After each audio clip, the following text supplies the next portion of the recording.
Maganda at mapagpalang araw! DJ Sean here! Huwag kalimutang mag-like, comment at mag-subscribe para sa araw-araw na Tagalog facts at mysteries na dagdag kaalaman. Tandaan, knowledge is power. Man's best friend nga naman talaga ang mga aso. Maliit, malaki, mabalahibo o hindi ay napaka-cute at napaka-amo nila. Masasabi nga na malaki ang parte ng mga aso sa buhay ng isang tao, lalo na sa mga pet owners. Maaasahan mo ang mga aso sa pagpupulis tulad ng mga canine at pag-aalaga tulad ng mga service dog. Pero higit sa lahat, kayang-kaya nilang maalis ang ating mga stress at magbigay saya sa atin kahit gaano man kahirap ang buhay. Pero syempre, ang mga aso ay hayop pa din. May mga animal instinct at hindi katulad mag-isip ng tao.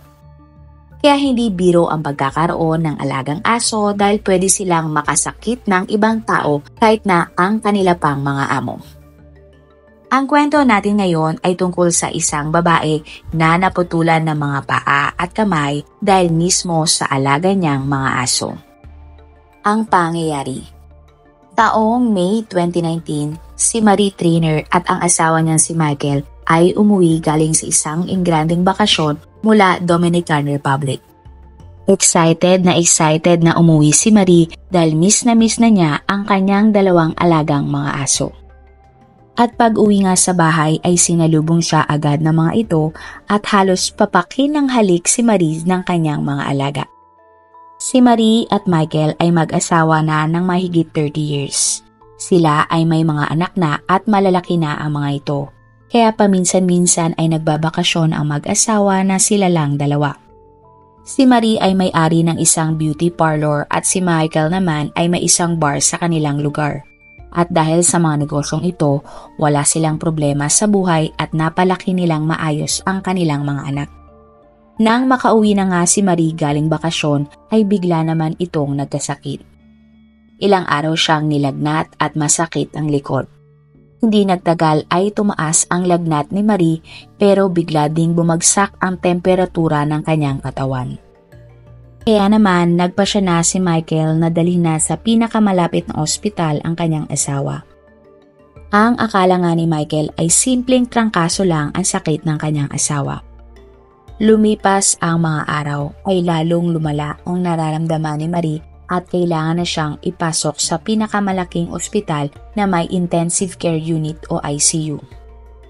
Daing ni Marie, masakit daw ang kanyang mga kamay at paa na parang may tumutusok. Matapos ang 2 araw ay hirap nang huminga si Marie at kailangan na siyang ilagay sa life support at medically induced coma. Ayon sa anak ni Marie na si Gina na isa ding nurse sa ospital kung saan na-admit si Marie, hirap nilang alamin kung ano ang nangyari kay Marie pero sigurado sila na may impeksyon ito. Habang inaalam ng mga doktor kung ano ang nangyari kay Marie, patuloy naman ang paglala ng kanyang sakit. Ang mga ugat sa kamay at paa ni Marie ay lalong sumasakit at matapos ang isang araw sa ICU ay nag-gangrene na ito o nangingitim na. Ibig sabihin, hindi na dumadaloy na maayos ang dugo sa kanyang mga kamay at paa. Nagkaroon na nga ng blood clots o pagbabara sa mga ugat nga na nagdulot ng pagkamatay ng laman at balat sa kanyang kamay at paa. Hindi naman makapaniwala ang pamilya ni Marie sa nangyari sa kanya. Wala naman daw naging problema ito habang nagbabakasyon nga ng ilang araw. Pero siya ay kaagad na nagkasakit pagka-uwi. Bawat minuto at oras ay palala ng palala ang kalagayan ni Marie hanggang sa namatay na nga ang kanyang mga kamay at paa. Wala nang nagawa ang pamilya ni Marie kundi siya ay paoperahan. Walang kaalam-alam si Marie sa nangyayari sa kanya dahil siya ay in-induced coma. Sinubukan ng mga doktor na isalba ang kanyang mga kamay at paa. Pero matapos ang 7 oras na operasyon, kailangan nilang putulin ang 2 niyang kamay at paa dahil sobrang lala na ng impeksyon. Kapag kasi hindi ito ginawa ay kakalat ang impeksyon sa buong katawan ni Marie na maaaring mauwi sa sepsis. Matapos tanggalin ang kamay at paa ni Marie, ay sunod na tinanggal ang blood clots para hindi na kumalat pa ang impeksyon. Halos 50 blood clots o baradong dugo ang tinanggal ng doktor kay Marie. May 18, matapos ang 9 na araw sa ospital, ay nagising na si Marie mula sa kanyang koma at nalaman niya na nga na wala na siyang mga kamay at paa.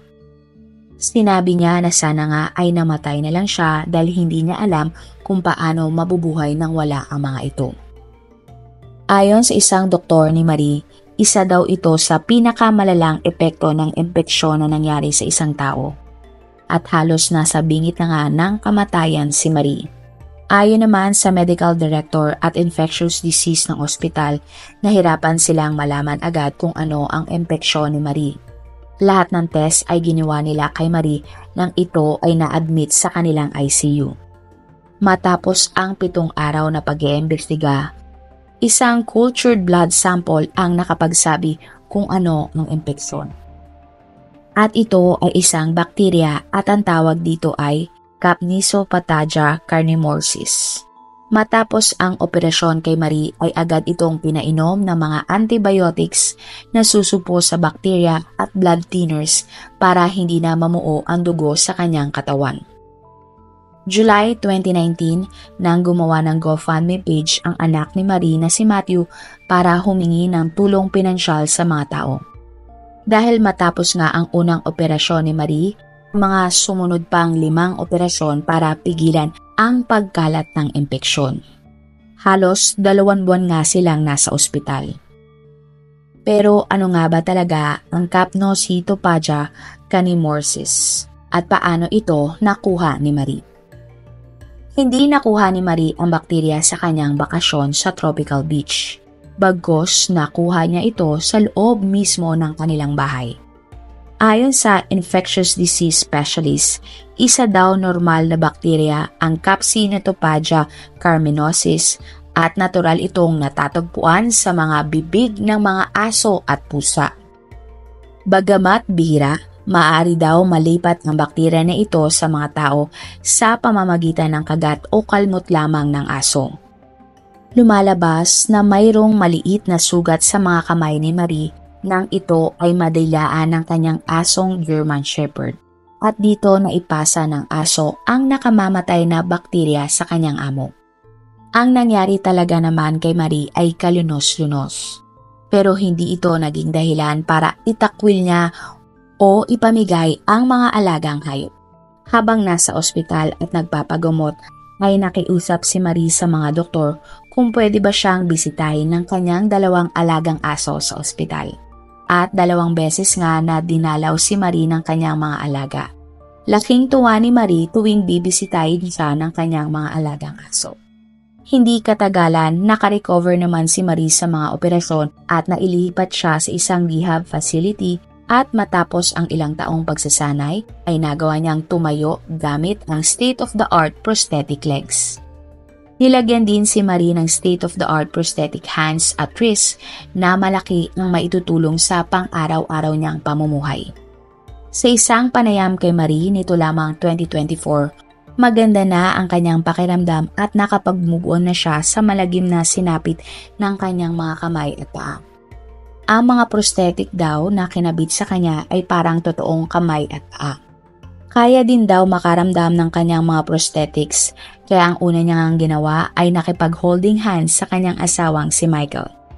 Mahal na mahal niya ang kanyang mga aso at wala siyang sama ng loob sa mga ito. Payo ng mga doktor, hindi lang sa kagat o kalmot ng aso pwedeng mapahamak ang tao at hindi lang din rabies ang maaaring makuha sa kanila. Delikado ang laway ng mga hayop dahil iba ang kanilang immune system kumpara sa tao. Siguraduhin daw na regular na magpapabakuna ng anti-rabies at anti-tetano lalo na kung may mga alagang aso at pusa. Kapag naman may sugat o open wounds, agad tong linising mabuti at gamutin ng first aid tulad ng betadine at alcohol. Takpan ng band-aid o benda ang mga sugat para hindi ito lumala at gumaling din agad. Kung ikaw ay nasa kalagayan ni Marie, Itatakwil mo ba ang iyong mga alagang hayop? Lalo't sila ang naging dahilan kung bakit naputol ang iyong mga kamay at paa? Tandaan, walang masama sa paglalambing ng ating mga alaga. Pero laging magdoble ingat lalo na kung ikaw ay may sugat. Kung maaari ay maghugas ng kamay matapos din silang hawakan. Marami pong salamat sa inyong panonood.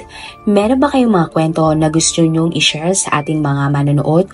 O kung may personal po kayong kwento na gusto nyong i-feature sa ating channel, i-comment down below nyo lang ang inyong mga suggestions. Salamat sa pagsuporta nyo sa aming mga channel.